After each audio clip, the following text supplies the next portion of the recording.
Maureen Proctor. My position is a special events volunteer. Hi, my name is Pauline Davis and I'm a docent at the Calgary Zoo. My name is Marijke. I am a docent emeritus. My name is Joan Fitzpatrick and I am an education docent, just like many other volunteers here. I'm Brian Exton and I'm a docent at the zoo, and I've been volunteering here since 1990 when I took my docent course.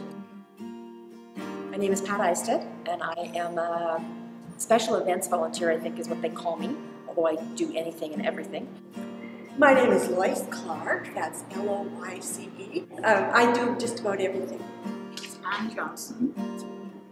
I started off as a docent and now we're just called volunteers. My name is Wally Patterson.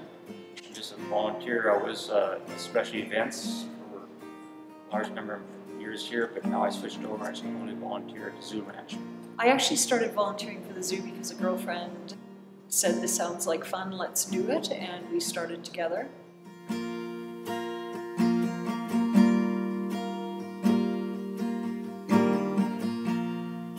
I like to teach. I like children and I like nature. And in particular, I'm very fond of animals. So I got them all combined. Because I like animals. And that's the main reason I wanted to be close to the animals.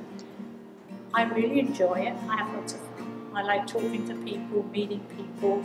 And one of the reasons I'm at the zoo is not particularly because of the animals, although that is a big part of it, but it's because I like sharing the animals with the guests. That's my really big thing.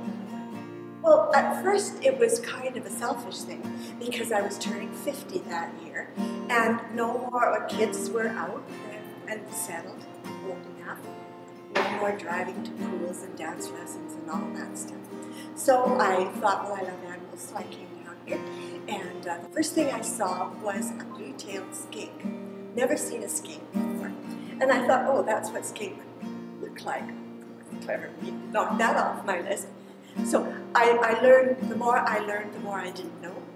And I just kept learning and learning and loved it. The satisfaction of seeing happy children, I think, because they just, and the teachers, fortunately, a lot of the teachers seem very satisfied with the way we compose our programs and present them.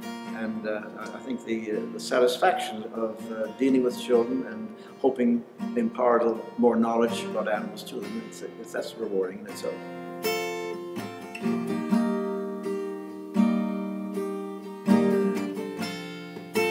We had the giant pandas here during the Olympics. I had the opportunity to go with the zoo vet and a friend of mine who was a doctor and had done some work on, actually did an appendectomy on a gorilla here. So we were able to go behind the scenes with the zoo vet and see the pandas from behind the scenes. We got to pet a snow leopard, feed in the rain, all that kind of really neat stuff. The other volunteers, you're with like-minded people, conservation ideas, motivation to making the world and making Calgary a better place. I'd say just getting the knowledge of what the zoo is all about, how it operates, and the respect they have for not just the nature, but the animals, and the care, how the street, but the care of the animals is so much about what the passion they do and how they really want the people of Calgary to see what it's all about. I think for me, it's just being around the animals and being out in the open space, just like being outdoors and meeting the people that come in and out of the zoo. We have potluck suppers and we have quarterly meetings and everybody shows up and it's big social time and it's, when you're volunteering, it's, oh, you're on the schedule today with me, and it's, yeah, I think it is.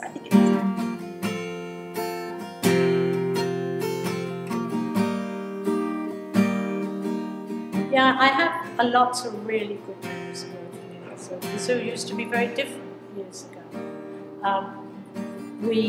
One of the things I really like is I got the opportunity to work quite closely with the baby elephant that we lost shortly after, and that was a real privilege. Just to be with her and help feed her and that kind of stuff was one of my best memories.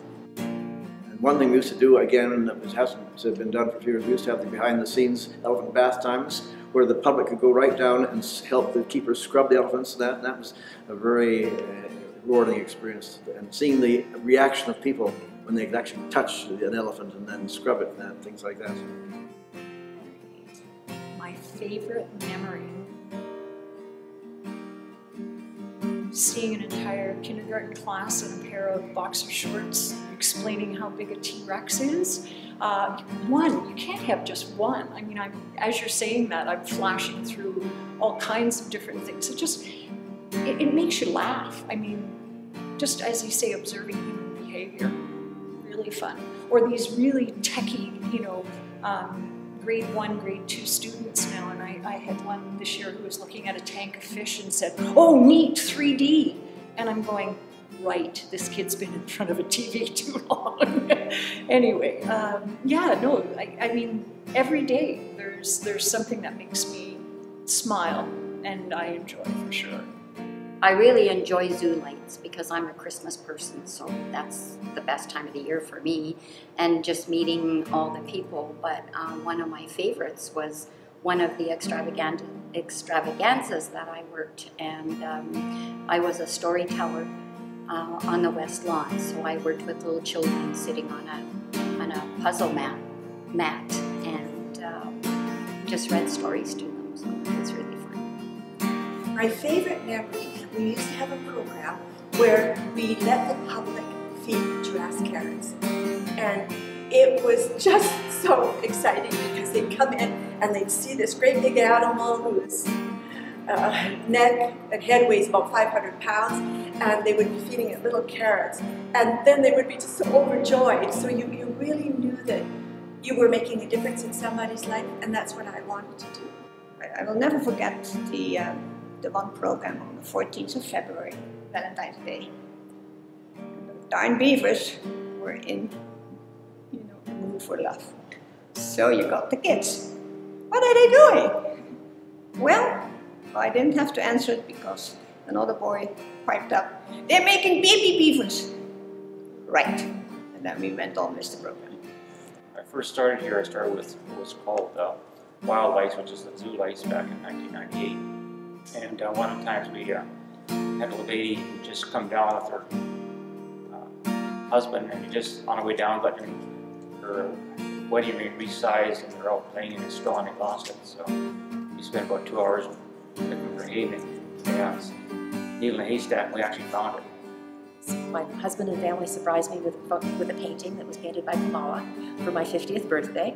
And I actually got to see it being painted, but didn't know it was for me. I actually got to name it, didn't know it was for me. And it was fun. I mean, I'd seen many of the paintings, but I didn't realize, and of course cried when I got it. One of my favorite memories was we used to do these things called mini zoos. And at Christmas time, we would take either the donkey or our Shetland pony to nursing homes and you know, places like that. And one time we took Lady, who was the Shetland pony, over to a nursing home. We would have a blanket on her with candy canes in it, and we'd walk about and give her the, you know, hang up the candy canes as we were going. And we were walking through this place, and there was this one elderly lady that just for the staff were saying, "Oh, she won't come near you. She hasn't been social for years. She doesn't say nothing. She's not interested in anything. She's just totally withdrawn." Well, when she saw a lady, she threw down her walker. She ran up to the lady. She grabbed her, just about leaped onto her, hung over her like from the side. And I was really worried because Lady has a habit of not liking people behind her. She tends to kick them at times. Lady just stood there. It's almost like she knew. This lady had been on a farm and had horses, and she really missed them. So, you know, the lady was, after she was almost climbing on her back, she was hugging Lady. That's kind of my favorite memory. Way back when I was taken, I went behind the scenes with the gorillas, and the old male we had was, he didn't like the younger male, and the keeper said to me, I was feeding this old one rice, and the keeper said, "Watch out, move." I moved back to the wall, she moved way off to the side, and the next thing I know is I'm covered in poop, and the dish is full of poop. So, Anything I'd like to add? Basically, zoology 101. So how do you tell a male butterfly from a female butterfly? I couldn't even see them yet. I stepped around the corner and I went, the elephants are here. I could smell them before I saw them. So I took the bag of chips and I'm eating them. I got halfway through the bag and I thought, this is the hand. It was in that hippo water and in that hippo's mouth. So that was an amazing. You know, I sort of went and washed my hands and just said a little prayer that the chips I'd eaten weren't contaminated. When do we eat?